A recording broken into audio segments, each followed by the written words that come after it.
আলাইকুম বন্ধুরা, কেমন আছো তোমরা? আশা করছি আল্লাহর অশেষ রহমতে তোমরা ভালো আছো। আলহামদুলিল্লাহ, আমিও ভালো আছি। দেশে কিংবা প্রবাসে, কাছে কিংবা দূরে, যে যেখান থেকে আমাদের লাইভ অনুষ্ঠানটি দেখছো, তোমাদের সবাইকে জানাচ্ছি অসংখ্য শুভেচ্ছা। আমন্ত্রণ জানাচ্ছি ইসলামী ব্যাংক বাংলাদেশ পিএলসি নিবেদিত কিডস ক্রিয়েশন টিভির জনপ্রিয় ধারাবাহিক লাইভ অনুষ্ঠান মাথায় কত প্রশ্ন আসে আজকের পর্ব দেখার জন্য। আজ আমাদের অনুষ্ঠানে প্রধান অতিথি হিসেবে উপস্থিত হয়েছেন ডক্টর মোহাম্মদ মতিউল ইসলাম, বিশিষ্ট আলেম, এদিন ও মিডিয়া ব্যক্তিত্ব। আসসালামু আলাইকুম, কেমন আছেন আপনি? ওয়ালাইকুম আসসালাম ওয়া রাহমাতুল্লাহ। আমি আল্লাহর রহমতে ভালো আছি। তোমরা সবাই কেমন আছো? জি আলহামদুলিল্লাহ, আমি ভালো আছি। আজ আমাদের অনুষ্ঠানে আপনাকে স্বাগত জানাচ্ছি। ধন্যবাদ জানাচ্ছি তোমাদেরকে। ধন্যবাদ শাইখ। বন্ধুরা, আজ আমাদের সাথে অনলাইনে যুক্ত হয়েছে রাহিবিন ইবনে আনাস, জাহরাতুল জান্নাত, মাসিয়া জান্নাত, আব্দুল্লাহিল ওয়াফি এবং অনুষ্ঠানটির উপস্থাপকে আছি আমি জুনাইনা আফরা। প্রিয় দর্শক, এবার চলে যাব মূল অনুষ্ঠানে। দর্শক, অনুষ্ঠান শুরু করার আগে তোমাদের কাছে ছোট্ট একটি অনুরোধ, তোমরা বেশি বেশি করে অনুষ্ঠানটি লাইক, শেয়ার ও কমেন্ট করে অন্যদের দেখার সুযোগ করে দিবে, আর চ্যানেলটি সাবস্ক্রাইব করতে ভুলো না জানো। শাইখ, আপনি অনুমতি দিলে আমরা প্রথম প্রশ্নটি নিতে পারি। হ্যাঁ, আলহামদুলিল্লাহ, তোমরা প্রশ্ন করতে পারো, তোমাকে অনুমতি দেওয়া হলো। এই পর্বের প্রথম প্রশ্ন করবে রাহিবিন ইবনে আনাস। আসসালামু আলাইকুম শাহেদ, আপনি কেমন আছেন? ওয়ালাইকুম আসসালাম ওয়া রাহমাতুল্লাহ। আমি ভালো আছি, আল্লাহ অনেক ভালো রেখেছেন। তুমি কেমন আছো? আলহামদুলিল্লাহ, আমিও ভালো আছি। শাহেদ, আজকে আমার প্রথম প্রশ্নটি হলো, যখনই কাউকে আমি প্রশ্ন করি নামাজে কিভাবে মনোযোগ বাড়ানো যায়, সবাই বলেন নামাজে পঠিত সূরার প্রতি মনোযোগ বাড়াতে। এখন আমার প্রশ্ন হলো, যেসব ওয়াক্তে ও রাকাতে ইমাম সাহেব নীরবে কিরাত পড়েন, তখন আমাদের মনোযোগ বাড়ানোর উপায় কি? বিসমিল্লাহ, আলহামদুলিল্লাহ, সালাতু ওয়াসসালামু আলা রাসূলিল্লাহ। আমি প্রথম রাহবিনকে ধন্যবাদ জানাচ্ছি। আমার একটা প্রশ্ন, গুরুত্বপূর্ণ প্রশ্ন, যে প্রশ্ন বড়রা অনেক সময় হয়তো গুছিয়ে এই প্রশ্নটা এভাবে করতে পারে না, সে প্রশ্নটি তুমি করেছ, তোমাকে অসংখ্য ধন্যবাদ। নামাজে মনোযোগের জন্য আল্লাহ রাব্বুল আলামিন কোরআনে কারিমে সূরা আল মুমিনুন প্রথম আয়াত আল্লাহ বলছেন, কাদ আফলাহাল মুমিনুন আল্লাযীনা হুম ফি সালাতিহিম খাশিউন। ওই সমস্ত মুমিনরা সফল কাম হয়েছে যারা তাদের সলাতে বা নামাজে বিনয়ী, মানে মনোযোগ সহকার নামাজ আদায় করে। রাসূল সাল্লাল্লাহু আলাইহি ওয়াসাল্লামকে জিবরিল জিজ্ঞাসা করেছে যে ইহসান কি। আমি আর আরবিটা বললাম না, হাদিসটা সহিহ বুখারীর হাদিস।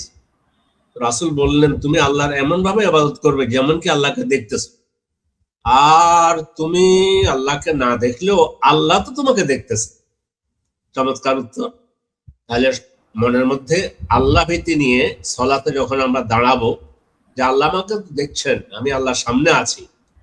আমি কার সামনে আছি? কথার কথা, দুনিয়ার কথা উদাহরণ দেই। তুমি একজন ডিসির সামনে, জেলা প্রশাসকের সামনে যখন যাও, তোমার তখন ওই যে ওনার সামনে গেলে কিন্তু আর ঘরে থাকা দুইটা কিন্তু ভিন্ন হয়। তো মনোযোগটা, আবার কথার কথা, দেশের বড় কোনো পদে কোনো ব্যক্তির সামনে গেলে যেভাবে তোমার ইয়েটা, মনের আকর্ষণটা ওনার প্রতি থাকে। যিনি সকল মালিকের মালিক, সবার মালিক আল্লাহ তাআলা, ওনাকে রাসূল বললেন যে জিবরিল যখন জিজ্ঞাসা করছে, তখন বললে যে সলাতে দাঁড়ালে তুমি মনে করবে যে আল্লাহ তো আমাকে দেখছেনই, আমি যেমন কি আল্লাহকে দেখছি, ভয়টা থাকবে। দুই, সলাতে প্রত্যেক রাকাতেই তুমি তো যে সমস্ত ইয়ের মধ্যে সলাতে তুমি নিজে নিজে সলাত আদায় করতেছো, সেগুলো তো ঠিকই আছে। তুমি সূরা ফাতিহা পড়তেছো, হ্যাঁ, যিনি এটা বলেছেন উনি ভালো কথা বলেছেন। মনোযোগটা বৃদ্ধির জন্য সলাতের মধ্যে আমরা এটা করতে পারি, সেটা হচ্ছে যে সূরাগুলো আমরা পড়বো সেগুলো অর্থ যদি জানা থাকে ভালো, যে আজকার গুলো পড়ি, সামি আল্লাহ লিমান হামিদা, রব্বানা লাকাল হামদ, আল্লাহু আকবার ইত্যাদি ইত্যাদি, আল্লাহু আকবার থেকে শেষ করে আসসালামু আলাইকুম ওয়া রাহমাতুল্লাহ পর্যন্ত কোনো না কোনো ভাবে আমরা আল্লাহ জিকিরের মধ্যে থাকি। ইমাম সাহেব যে অংশে তিনি, তোমার প্রশ্ন এখন উত্তর, যে অংশে তিনি জোরে কেরাত পড়তেছেন না, উনি আস্তে আস্তে পড়তেছেন, ওই অংশে কিন্তু তুমি সূরা ফাতিহা পড়তেছো। সূরা ফাতিহা বললে সূরা ফাতিহা কি বলতেছো? আলহামদুলিল্লাহ রাব্বিল আলামিন, আমি সমস্ত প্রশংসা ওই প্রতিপালকের জন্য যিনি সকল প্রাণী সকল কিছু, রব্বিল আলামিন সমস্ত জগতের যিনি প্রতিপালক। এভাবে থাকলে মনের মধ্যে, আর জান্নাতের কথা স্মরণ করতে পারো, জাহান্নামের কথা স্মরণ করতে পারো, এইভাবেই কিন্তু নামাজের প্রতি আকর্ষণ বৃদ্ধি করা যায়। যেগুলোতে ইমাম সাহেব আস্তে কেরাত পড়েন সেগুলোতেও, যেগুলো জোরে পড়ে সেগুলোতেও। তোমার এই সুন্দর প্রশ্নের জন্য তোমাকে অসংখ্য ধন্যবাদ। জাযাকাল্লাহ সাহেব। শায়েখ, আপনাকে অসংখ্য ধন্যবাদ সুন্দর উত্তর দেওয়ার জন্য। এবার দ্বিতীয় প্রশ্নটি করবে জাহরাতুল জান্নাত। আসসালামু আলাইকুম ওয়া রাহমাতুল্লাহি ওয়া বারাকাতুহু। শায়েখ, আপনি কেমন আছেন? ওয়ালাইকুম আসসালাম ওয়া রাহমাতুল্লাহ। আমি আল্লাহর রহমতে খুবই ভালো আছি। তোমাদের মতো জান্নাতের ফুল, তোমার নামের অর্থটা কিন্তু চমৎকার, মানে জান্নাতের ফুল। আমি ভালো আছি আলহামদুলিল্লাহ। আমার প্রথম প্রশ্ন হলো যে শিশুদের জন্য ডেইলি লাইফের কুরবানির শিক্ষা কি? চমৎকার প্রশ্ন করছো। শিশুদের জন্য শিক্ষা কি? শিশুরাই তো কোরবানির আসল পরিচয় দিয়েছে। আল্লাহু আকবার। আজ আমি অভিভূত তোমার এই প্রশ্নের কারণে। এখানে কি শিশুদের কোনো অবদান আছে বা কিছু আছে? বরং শিশুদেরকে দিয়েই তো কোরবানির শিক্ষা শুরু। কিভাবে? ইব্রাহিম আলাইহিস সালামকে যখন আল্লাহ ওনার সন্তান ইসমাইলকে কোরবানি করার জন্য বলেছেন, তখন ওনার বয়স ছিল 7 বছরের মতো, প্রায় 7 বছর। তাহলে এই যে শিশুর করণীয়, এখান থেকে শিক্ষা গ্রহণ করতে পারি। আল্লাহ তাআলার কাছে প্রথম ইব্রাহিম আলাইহিস সালাম যখন দোয়া করলেন, হে আল্লাহ আমাকে একটা সন্তান দিন, আল্লাহ বললেন যে আমি আপনাকে সন্তান দিলাম। কেমন সন্তান? গোলামুন হালিম। হালিম মানে সহিষ্ণু। আল্লাহ তো জানে যে ওর সামনে একটা পরীক্ষা আসবে, একটা পরীক্ষা আসবে, কোরবানির পরীক্ষা। তো কোরবানির পরীক্ষা যখন আসবে, তখন তিনি, ওনার আব্বু যখন ওনাকে বললেন, ইব্রাহিম আলাইহিস সালাম যখন ইসমাইলকে বললেন যে তোমার অভিপ্রায় কি? আল্লাহ আমাকে নির্দেশ করেছেন তোমাকে কোরবানি করার জন্য, জবাই করার জন্য। উনি বললেন যে ইফআল মা তুমার সাতাজিদুনি ইনশাআল্লাহু মিনাস সাবিরিন। এখানে অনেকগুলো শিক্ষণীয় বিষয় আছে। বললেন যে আব্বু আপনি আমাকে কোরবানি করে দেন, যেহেতু আপনার রব, এটা রবের নির্দেশ। তাহলে আমরা ছোট হলেও আমরা মনে করবো যে রবের যত নির্দেশ আছে সবগুলো আস্তে আস্তে আমরা বড় হতে থাকবো, মানতে শুরু করব। সালাত, সিয়াম ইত্যাদি ইত্যাদি ইত্যাদি, যেগুলো রবের নির্দেশ। তো বললেন যে যেহেতু রব আপনাকে জবাই করার জন্য, আমাকে কোরবানি করার জন্য বলেছেন, আপনি আমাকে কোরবানি করে দেন। তাহলে এক শিক্ষা পেলাম যে রবের যত হুকুম আসবে এখান থেকে আমরা শিক্ষা গ্রহণ করতে পারি। ইসমাইল আলাইহিস সালাম যেমন ওনার আব্বুকে বলেছেন যে জবাই করে দেন, দেখছো কত বড় বিষয়। এক, বললেন যে আমাকে ধৈর্যশীল পাবেন, আমাকে ধৈর্যশীলদের অন্তর্ভুক্ত পাবেন। হালিম আর ধৈর্যশীল, সাবের, হালিম, এগুলো প্রায় একই অর্থ। তাইলে জবাই করে দিবে, একটা ধৈর্যের প্রয়োজন আছে না? তাইলে ধৈর্যের শিক্ষা গ্রহণ করতে পারি। আব্বু একটা বকা দিয়েছে, আম্মু একটু বকেছে, তো অনেক সময় তোমরা তো একবার রাগ করে আজকে আর খাবো না, আজকে আর বাসায় খাবো না, তোমরা করো না, অনেক অনেক আছে দর্শকদের মধ্যে, না একটু ধৈর্য ধারণ করা লাগবে। আব্বু বকা দিয়েছে দিয়েছে, আব্বুকে সম্মান করতে হবে, আম্মুকে সম্মান করতে হবে, দাদুকে সম্মান করতে হবে, মুরব্বীদেরকে সম্মান করতে হবে, ভাইয়াদেরকে সম্মান করতে হবে, সবাইকে। ধৈর্য, কষ্ট দিলে ওকেও আমরা ধৈর্যশীল হব। আর ইনশাআল্লাহ কোনো কাজের ব্যাপারে ভবিষ্যতে হবে, কোরবানিটা এখনো হয়নি, আব্বু কোরবানি করবে, তো বলেন যে ইনশাআল্লাহ বলতে বলা। আমাদের রাসূলকে সূরা কাহাফের মধ্যে আল্লাহ বলছেন আপনি আগামীকাল কোনো কাজ করবেন, সামনে ভবিষ্যতে কোনো কাজ করবেন, এই কাজ করতে গিয়ে আপনি ইনশাআল্লাহ বলবেন। ফলে আমরা বলবো যে ইনশাআল্লাহ কালকে আমি স্কুলে যাব, ইনশাআল্লাহ আমি এই কাজটা করব, এই ভালো কাজটা করব, ইনশাআল্লাহ আমি একজন ফকিরকে সাহায্য করব, ইত্যাদি। এই শিক্ষাগুলো কিন্তু বড় ত্যাগ তো আছেই, বড় হলে ইনশাআল্লাহ যে কোনো ত্যাগের জন্য আমরা প্রস্তুত থাকব। তাহলে অনেকগুলো শিক্ষা শুধু ইসমাইল আলাইহিস সালাম থেকেই আমরা নিতে পারলাম, ওনার একটা বাক্য থেকে, যে আব্বু আমাকে যেহেতু আল্লাহ নির্দেশ দিয়েছেন, তাহলে আল্লাহর সব নির্দেশ আমরা মানবো। 2, ধৈর্যশীল হব। তোমরা যারা আছো, তোমাদের মাধ্যমে অন্য যত আমাদের সোনামণিরা শুনতেছে, সবাই ধৈর্যশীল হব। 3, কোনো কথা বলতে আমরা বলবো যে ইনশাআল্লাহ আমি এই কাজটা করব। আম্মু ইনশাআল্লাহ আগামীকালকে আমি নানা বাড়ি যাব, ইনশাআল্লাহ। এটাও কিন্তু ইসলামের একটা শিক্ষা। আরো অনেক শিক্ষা আছে, তার মধ্যে সামান্য গুছিয়ে কয়েকটা বললাম তোমাদের জন্য। অসংখ্য ধন্যবাদ তোমাকে সুন্দর প্রশ্ন করার জন্য। জাযাকাল্লাহ শাইখ। ধন্যবাদ সাহেব সুন্দর করে বুঝিয়ে দেওয়ার জন্য। এবার প্রশ্ন করবে মাসিয়া জান্নাত। আমি কি আমার বন্ধুর নাম ব্যঙ্গ করে ডাকতে পারি? এতে কি আমার গুনাহ হতে পারে? তোমার বন্ধুকে তুমি একটু জোরে ব্যঙ্গ বলো। করে ডাকতে পারি? ব্যঙ্গ করে না, আমরা এটা ব্যঙ্গ করব না, ইসলাম এটা বলে না। কোরআন শরীফের মধ্যে আল্লাহ তাআলা বলেছেন ওয়ালা ইয়াসখার কাওমুম মিন কাওমিন আসা আইয়াকুনু খায়রাম মিনহুম। কেউ যেন কেউ, কোনো মানুষ, পুরুষ নারী ছোট বড়, আর তোমরা তো ছোট ছোট মানুষ, হ্যাঁ তোমাদের মধ্যে একটু বন্ধু বান্ধবকে নিয়ে একটু মান অভিমান হয়, একটু তুমি চকলেট খাওয়াইছো, তোমাকে চকলেট খেতে দেয় নাই, তাই বলে তাকে বিরূপ মন্তব্য করা যাবে না, এরপর তাকে ব্যঙ্গ করা যাবে না।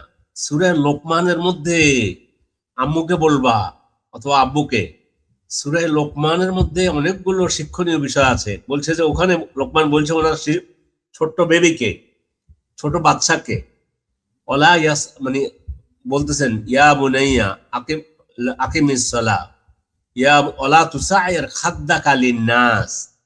ছেলেকে বলতেছে সোনামণি, তুমি মানুষকে দেখলে বিদ্রুপ করো না, ঠাট্টা করো না, মস্করা করো না, ভেংসি কেটো না। তো এখান থেকে আমরা শিখতে পারি না, আমার বান্ধবী হলো, বন্ধু হলো, আমরা ছোট হলেও কাউকে আমরা বিদ্রুপ করব না এবং কাউকে আমরা হেয় করে কথা বলবো না। চমৎকার, এত সুন্দর চমৎকার কথা প্রশ্ন করেছো, যে প্রশ্নটা দ্বারা আমরাও উপকৃত হব, বড়রা। ধন্যবাদ তোমাদেরকে, তোমাকে অসংখ্য ধন্যবাদ এই সুন্দর প্রশ্ন করার জন্য। ধন্যবাদ সাহেব। এইবারে প্রশ্ন করবে আব্দুল্লাহ ওয়াফি। আসসালামু আলাইকুম। ওয়ালাইকুম আসসালাম রাহমাতুল্লাহ। আব্দুল্লাহ ওয়াফি, বলো তোমার প্রশ্ন করো। আজকে আমার প্রশ্ন হলো, নামাজের ভিতরে সূরা অথবা দোয়া কেন সবসময় আরবিতেই পড়তে হয়? ও, চমৎকার কথা বলেছো। আমাদের কিছু কিছু বিষয় আছে, তুমি যদি বাইরে দোয়াগুলো করো, আল্লাহ আমাকে এই করেন, আল্লাহ আব্বুকে ভালো রাখেন, আম্মুকে সুস্থ রাখেন, আমাকে লেখাপড়া দান করেন, এটা তো জায়েজ, আবার আল্লাহর কাছে বলতেছো, বাংলায় বলতেছো নিজের ভাষায়। কিন্তু তুমি বলছো সলাতের ভেতরে কেন আমাদেরকে আরবিতেই পড়তে হবে? হ্যাঁ, সলাত আরবিতে আদায় করতে হবে। সূরা ফাতিহার অর্থ পড়লে হবে না, আদায় হবে না। তা এখন সূরা আলহামদুলিল্লাহ রাব্বিল আলামিন তুমি বললা যে সমস্ত প্রশংসা আল্লাহর জন্য, এটা হয় না। আল্লাহ তাআলা তিনি আল্লাহ রাসূল নির্ধারণ করে দিয়েছেন সলাতের ভিতরে সলাতটা আদায় হবে আরবিতে, কিন্তু কঠিন কিছু নয়, কঠিন কিছুই নয়। দেখেছ, শুনেছ, এবারও বোধ হয় ইয়েতে, এই যে দুবাইতে যে কোরআন কম্পিটিশন হয়, প্রায় 110টা দেশ সেখানে অংশগ্রহণ করে। ওই দেশেরগুলোর মধ্যে কয়েকবার আমাদের দেশের ছেলেরা, তোমাদের মতো সোনামণিরা ফার্স্ট হয়েছে, প্রথম হয়েছে। 100টি দেশের সাথে প্রতিযোগিতা করে কোরআন আল্লাহর জন্য সহজ করে দিয়েছে। এই জন্য নামাজের ভিতরে কোরআন, অন্যান্য তাসবিহ গুলো, সামি আল্লাহু লিমান হামিদা, রব্বানা লাকাল হামদ, আল্লাহু আকবার, আসসালামু আলাইকুম ওয়া রাহমাতুল্লাহ ইত্যাদি, এগুলো আরবিতে বলতে হবে। আমাদের রাসূল আরবিতে সালাত আদায় করেছেন, আরবির বিকল্প কোনো ব্যবস্থা নেই সালাতের মধ্যে। তবে একটা কথা বলে রাখি, ছোট্ট করে, হয়তো আজকে তোমাদেরকে বলে রাখলাম, পরে তোমরা এটা ভালো করে জানবে। শুধু সেজদার মধ্যে গিয়ে যদি এমন হয় যে একটা দোয়া করতে চাচ্ছ, যে আব্বু অসুস্থ, আল্লাহ না করেন বলছি আর কি, অথবা আম্মু অসুস্থ, অথবা দাদু অসুস্থ, দোয়া করলে যে তুমি তো এখন আরবি পারতেছো না, শুধু সেজদার মধ্যে সুবহান রব্বিয়াল আলা বলার পরে, আমি আরবিতেই বলি যেহেতু আমি একটু আরবি পারি, তো শুধু সেজদার মধ্যে দোয়ার যে অংশটুকু, ওইটুকু যদি আরবিতে না পারো, অন্য ভাষায় করলে তার মানে নিজের ভাষায় করা যাবে। হয়তো মনে খুব চাচ্ছে যে এটা বলার জন্য, আল্লাহ আপনি আম্মুকে সুস্থ করে দিন, আল্লাহ আমাদের ঘরে বরকত দান করুন, এই ধরনের দুই একটা দোয়া কোথায়? সেজদাতে। আর টোটাল সালাতের মধ্যে কোথাও বাংলা শব্দ ইউজ করা যাবে না, আরবিতে বলতে হবে এবং বলা সহজ। দেখো না, আমাদের ক্ষেত খামার যারা কৃষক শ্রমিক, তারা পর্যন্ত কত সুন্দর করে কেরাত পড়ে, সুবহান রাব্বিয়াল আলা, সুবহান রাব্বিয়াল আযীম, এটা আল্লাহই সহজ করে দিয়েছেন, যেহেতু রাসূল করেছেন। এখানে আরবি ছাড়া অন্য কোনো ভাষায় সলাতের ভিতরে কোনো অনুমোদন নেই। তুমি এত চমৎকার প্রশ্ন করেছো, আমি খুবই অভিভূত হয়েছি তোমার প্রশ্ন শুনে, ভালো লেগেছে আমার কাছে। ধন্যবাদ তোমাদেরকে। ধন্যবাদ শায়েখ সুন্দর উত্তরের জন্য। শায়েখ, আপনি অনুমতি দিলে আমরা বিরতিতে যেতে পারি। হ্যাঁ, ঠিক আছে, আমরা এখন একটু বিরতিতে যাচ্ছি। দর্শকদেরকে নিকট বলো যে আমরা বিরতিতে যাচ্ছি ইনশাআল্লাহ। দর্শক, আমরা এখন বিরতিতে যাব।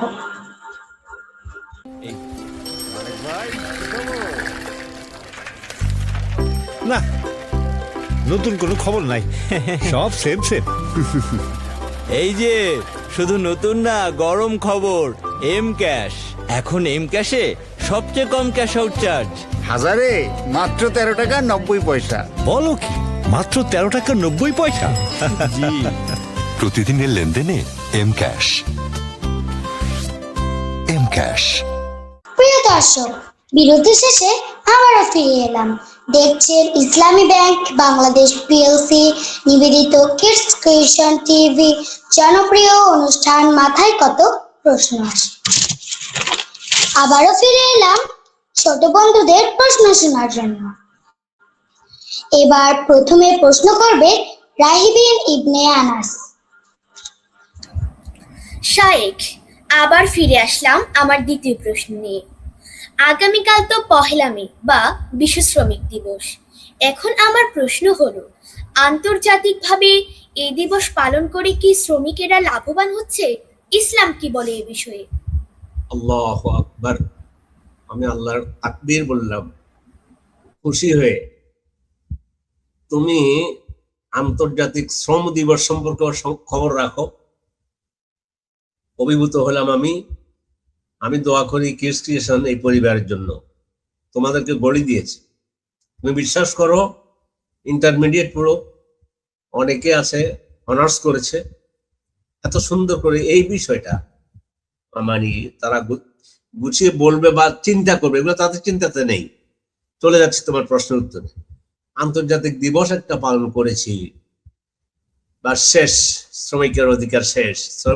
শ্রমিকের মতো কাজ করবে সারা জীবন, সারা বছর কাজ করবে, তার অধিকার তাকে দেয়া হবে না। কিন্তু আমাদের নবী কি করেছেন?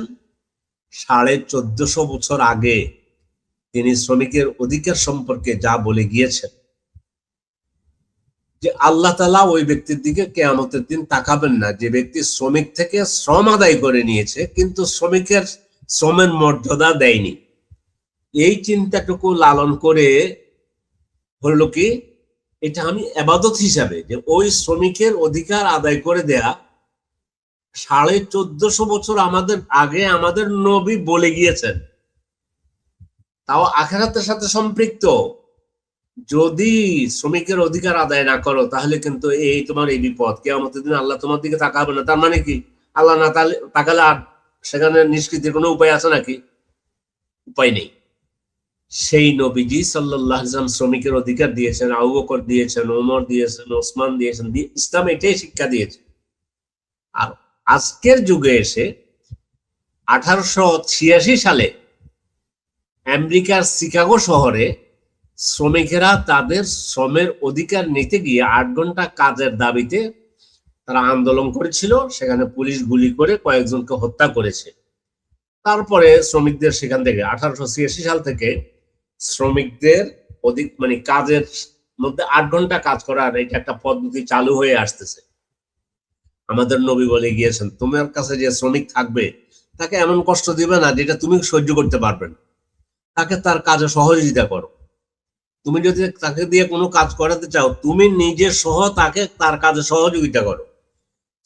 তার গায়ের ঘাম শুকাবার আগে আতুল আজিরা আজরাহু কাবলা আইয়া জুফা আরাকুহু, তোমরা শ্রমিকের শ্রমের মর্যাদা দিয়ে দাও তার শরীরের ঘাম শুকাবার আগে। আল্লাহু আকবার। মহানবী সাল্লাল্লাহু আলাইহি সাল্লাম 1450 বছর আগে বলছে শ্রমিকের শ্রমের মর্যাদা দাও তার শরীরের দেহের ঘাম শুকাবার আগে। আর আজকের পৃথিবীতে এসে আমরা কি করেছি, শুধুমাত্র 1 মে শ্রমিক দিবস পালন করা হয়, আসলে শ্রমিকের কোনো অধিকার দেয়া হয় না। তোমার প্রশ্নের মাধ্যমে অন্ততপক্ষে যারা আমাদের দর্শক আছেন, কাজের মধ্যে আমাদের যেমন ঘরে কাজের খালা যিনি আছেন, শ্রমিক বলতে সবাই তো আসবে, কাজের খালার অধিকার দিতে আমরা শিখবো। কাজের আমরা কাউকে বিদ্রুপ করবো না। উনিও আমার মতো স্বাধীন মানুষ, কিন্তু দেখা যাচ্ছে হয়তো তাদেরকে ঠকানো হচ্ছে, আবার যে কাজ করেছে তাকে ঠকানো হচ্ছে, ইত্যাদি ইত্যাদি। তোমার মাধ্যমে আজকে আমাদের দর্শকরা যে জ্ঞান পেল, এই জ্ঞান পাওয়ার মাধ্যমে আমি তো মনে করি ক্রিস্টিয়ানের এই সফলতা এখানেই। আমাদের আলোচনার মধ্যে যদি আমরা 10 ফ্যামিলি 50টা ফ্যামিলি শ্রমিকের শ্রমের মর্যাদা আদায় করে দেই, এই ক্রিস্টিয়ানের এটাই হবে। এটা যদি বুঝে নিতে পারি যে মহানবী বলেছেন শ্রমিকের গায়ের ঘাম শুকাবার আগে তার পারিশ্রমিক দিয়ে দাও। যে শ্রমিক থেকে শ্রম আদায় করে নিল কিন্তু তাকে তার অধিকার দিল না, তার দিকে আল্লাহ তাকাবেন না। এইটা শিখে আমরা বাস্তবে এটাকে আমল করতে পারব। আর শ্রমিক দিবস 1 মে শেষ ফলে এই সমস্ত দিবস আমাদের জন্য কোনো কল্যাণ নিয়ে আসবে না, আনবে আমাদের নবীর কথা থেকে, কোরআনের কথা থেকে, রাসূলের কথা থেকে। তোমাকে অসংখ্য ধন্যবাদ এই সুন্দর প্রশ্নটি করার জন্য। জাতি উপকৃত হবে তোমার এই প্রশ্ন থেকে। ধন্যবাদ সাহেব। এবারে প্রশ্ন করবে জাহরাতুল জান্নাত। জান্নাত, তুমি তোমার প্রশ্নটি করতে পারো। শায়েখ, আমার দ্বিতীয় প্রশ্ন হলো যে বর্তমানে পৃথিবীতে মুসলিমরা শুধু মার খাচ্ছে, আমরা কেমনে শক্তিশালী হতে পারি আর ওদের উপর বিজয়ী হতে পারি? আল্লাহু আকবার, আল্লাহু আকবার, আলহামদুলিল্লাহ। জাহরাতুল জান্নাহ, তুমি যেমন জান্নাতের ফুল, তোমার প্রশ্নটাও জান্নাতে নিয়ে যাওয়ার জন্য তোমার এই প্রশ্ন আমাদেরকে উৎসাহিত করবে। আমরা কিভাবে বিজয়ী হব? আল্লাহু আকবার। তাহলে বোঝা গেল আমাদের বিজয় গাথা ইতিহাস আছে। আমি তো তোমাকে চিনি, তুমি কার মেয়ে। আল্লাহ তোমার আব্বুকে সহ তোমাদের ফ্যামিলি, আমাদের দেশ, আমাদের সবাইকে আল্লাহ কবুল করুন। এই যে বিজয় আমাদের ছিল, এক সময় আমরা অর্ধেক পৃথিবী আমাদের ওমর শাসন করেছে। আজ আমরা সারা পৃথিবীতে মার খাচ্ছি। আমরা যখন অর্ধেক পৃথিবী শাসন করেছি তখন আমরা মানুষকে আদর করেছি, মানুষের মর্যাদা, অমুসলিম হইল। আজকে মানুষের মর্যাদা নেই। তোমাদের মতো শিশুদেরকে নির্বিচারে হত্যা করা হচ্ছে ফিলিস্তিনে, গাজাতে। তোমার প্রশ্ন আমাকে আজকে অভিভূত করেছে, আমার দু চোখে পানি চলে আসার অবস্থা হয়েছে। যে তুমি বলেছো আমাদের বিজয়টা আসবে কিভাবে। একটাই কথা, আমি একটা বাক্য বলবো, এটা আরবি হাদিস না। মানে আমরা ছিলাম উম্মাত ইকরা আযাফাত আনিল কিরাআ ফাখাসরাতিল কিয়াদ। পড়ুয়া জাতি পড়া বাদ দিয়েছে বিদায় আজকে নেতৃত্বের আসন থেকে ছিটকে পড়ে গিয়েছে। আমরা আমাদের বীরত্ব ইতিহাস জানি না। আমাদের মানে যে ইতিহাস ছিল, সোনালী ইতিহাস, আমাদেরকে ভুলিয়ে দেয়া হয়েছে। এই জন্য তোমার প্রশ্নের মাধ্যমে এখন উত্তর, আমরা কোরআন হাদিসের দিকে ফিরে আসব। কোরআন হাদিস দিয়ে যদি দেশটা গড়তে পারি, তাহলে এই দেশে কৃষক, শ্রমিক, তাঁতি, কামার, কুমার, জেলে, চাষা, ভুষা সহ মন্ত্রী, প্রতিমন্ত্রী, অমুক মন্ত্রী, আলেম, ওলামা, মুহাদ্দিস, মুফাসসির সবাই শান্তি পাবে এবং আমরা আবার পৃথিবীকে শাসন করতে পারবো, শুধুমাত্র যদি আমরা আমাদের চিন্তা রাখি। তোমার মতো এভাবে আমাদের সব সন্তানগুলো যদি বাংলাদেশের জাহারাতুল জান্নার মতো হয়ে যায়, জাহারাতুল জান্নার চিন্তা করতে পারে, আমাদের বিজয় চলে আসবে ইনশাআল্লাহ। ইনশাআল্লাহ। তো সংক্ষেপে কথা, আল্লাহর কোরআন ও রাসূলের হাদিসের কাছে ফিরে আসা, এসব কোরআন ও সুন্নাহ দিয়ে যদি আমরা পৃথিবীটাকে রাঙাতে পারি, পৃথিবী সুন্দর হবে, আমাদের দেশ সুন্দর হবে, সমাজ সুন্দর হবে, পরিবার সুন্দর হবে, আমাদের পরিবারের প্রত্যেকের সদস্য তোমাদের মতো কলিজার টুকরা প্রাণ আমাদের, তোমরা সুন্দর হয়ে যাবে, নিরাপদ থাকবে। আল্লাহ বাংলাদেশের সকল সন্তানকে জাহারাতুল জান্নার মতো হওয়ার তৌফিক দান করুন। আমিন। এইবারে প্রশ্ন করবে মাসিয়া জান্নাত। আমি কি মজা করে মিথ্যা কথা বলতে পারি? এতে কি ও, পাপ হতে পারে? আমি কি মাঝে মধ্যে মিথ্যা কথা বলতে পারি? না না, আমাদের রাসূল হাসতে হাসতেও মিথ্যা কথা বলতেন না, এটা হাদিস। কেমন?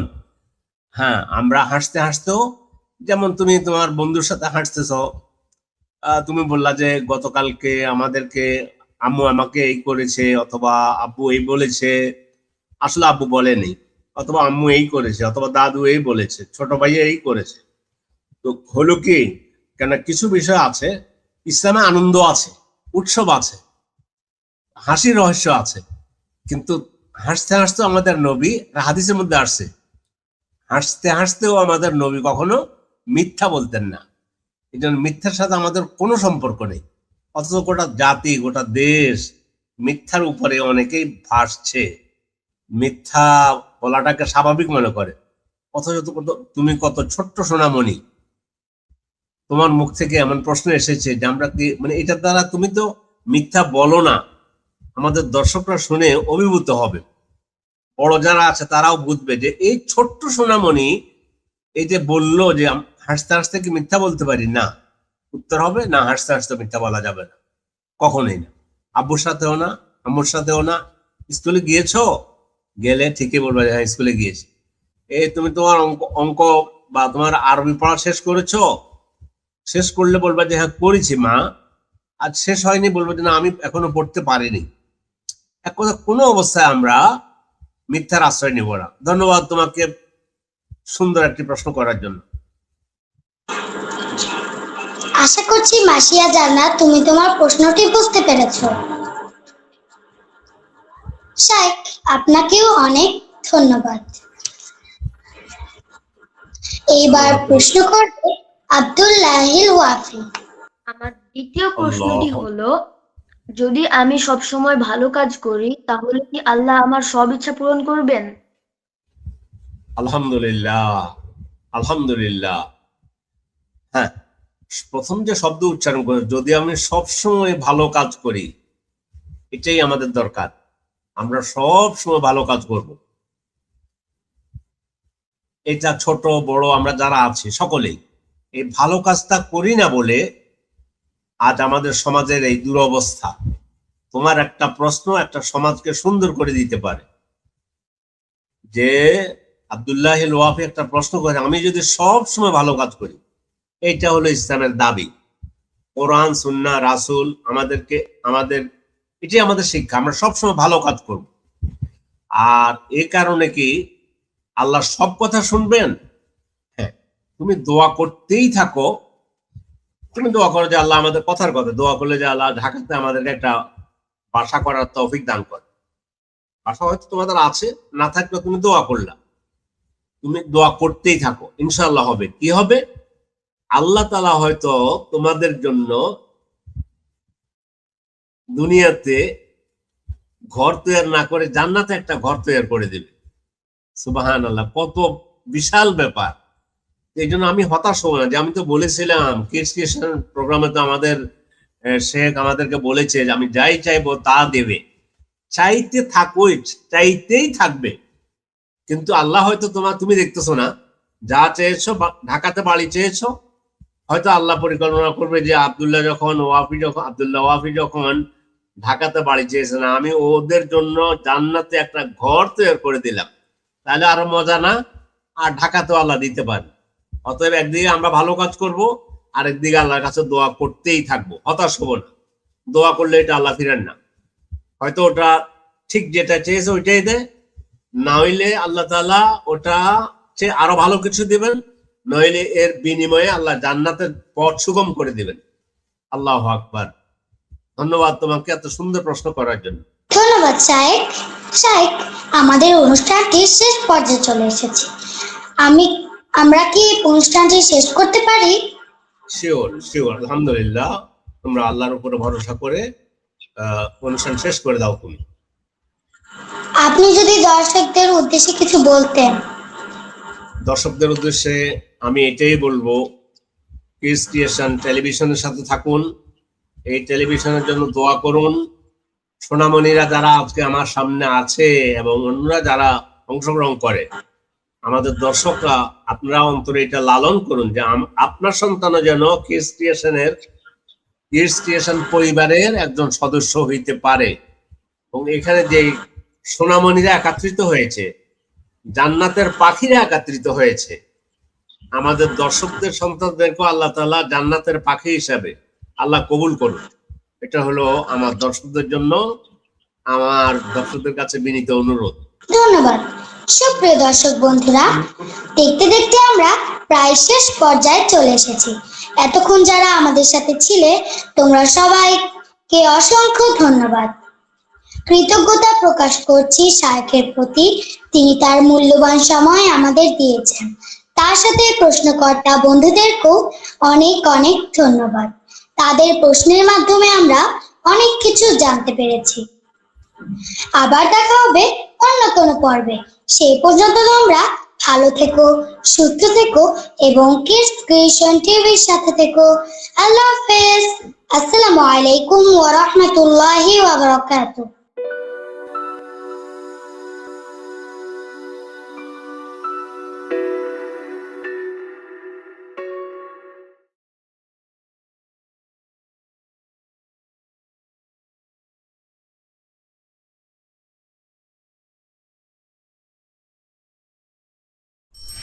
এম ক্যাশ করব। জি। কি খবর কামাল ভাই? ভালো।